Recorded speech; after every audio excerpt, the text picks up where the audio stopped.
કાલને અમારે કાર્યકર તેડાગરોની મિટિંગ રાખવામાં આવી હતી ઘટક કક્ષાએ. જિલ્લામાંથી અધિકારી આવતા હતા, પીઓ મેડમ, એટલે કલેશ્વરી મુકામે રાખવામાં આવી હતી. સમય 3 થી 6 વાગ્યાનો હતો, પરંતુ અહીંયા હોલ હતો ઘટક કક્ષાએ પણ થોડો નાનો હતો, એટલે અમે મૌખિક મંજૂરી લીધી હતી કલેશ્વરી, અને 3 થી 6 વાગ્યાનો સમય હતો મિટિંગનો અમારો, પણ થોડો 15-20 મિનિટ થોડી વધારે થઈ ગઈ.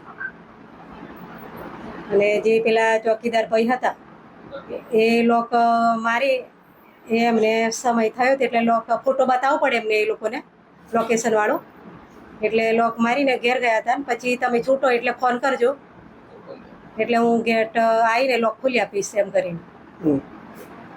હવે મહિલાઓ અને બાળકો પણ હતા અને અંદર બકડો પણ સંભળાય છે. એક બેન તો ગેટ કૂદીને પણ આવે છે, તો એ લોકોને આવવા જવાની પણ વ્યવસ્થા નથી કરાયેલી. શું કહેશો? હવે ગેટ તો એ લોકોનો મોટો ગેટ તો બંધ જ રહે છે. સાઈડનો જે નાનો ગેટ છે ને એ તો ખુલ્લો જ હતો, પણ ખબર નહીં હવે કોઈને એવો વિડીયો ફોટો વાયરલ કર્યો, નકે તો સાઈડમાં ગેટ તો ખુલ્લો જ હતો નાનો, પણ મોટો ગેટ તો પેલા મોટી ગાડીઓ ના જાય એટલા માટે બંધ જ રાખે છે 24 કલાક. એક મહિલા તરીકે શું કહેશો? મોડા સુધી મિટિંગો કેટલું યોગ્ય?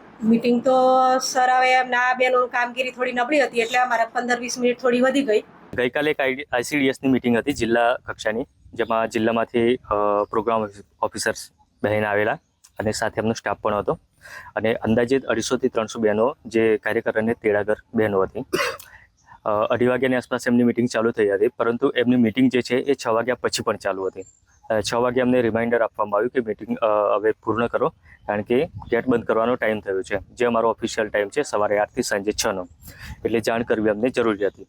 જાણ કર્યા પછી પણ એમણે કીધું કે અમારી મિટિંગ લાંબી ચાલશે, એટલે મેં અમને ફરીથી 5:30 પછી રિમાઇન્ડર આપ્યું, 6 વાગ્યાની 6:30ની આસપાસમાં રિમાઇન્ડ આપ્યું. એટલે એમણે કીધું કે હજુ અમારી મિટિંગ ચાલશે, એટલે મેં અમને જાણ કરી કે જો તમારે આ રીતના લાંબી મિટિંગ ચાલતી હોય, બરાબર છે, તો હું હવે ગેટ બંધ કરીને જાઉં છું અને નજીકમાં જ રહું છું, એટલે તમે આવો એટલે મને જાણ કરજો, એટલે હું ગેટ ખોલી દઈશ. અને સાથે નાના બાળકો પણ હતા, જે કેટલાક તેડાગર બહેનો અને આંગણવાડી કાર્યકર હતા, એમના કેટલાક નાના બાળકો બી સાથે હતા. અને આમ જોવા જઈએ તો કલેશ્વરી સ્મારક સમૂહની ચારે બાજુ જંગલ જ છે. જંગલની અંદર વન્યજીવો પણ છે, અને કોઈ આકસ્મિક ઘટના ન બને એટલા માટે અમે જે નિયમ છે અમારો એનું અમે પાલન કરતા હોઈએ છીએ. સવારે 8 થી સાંજે 6 વાગ્યા.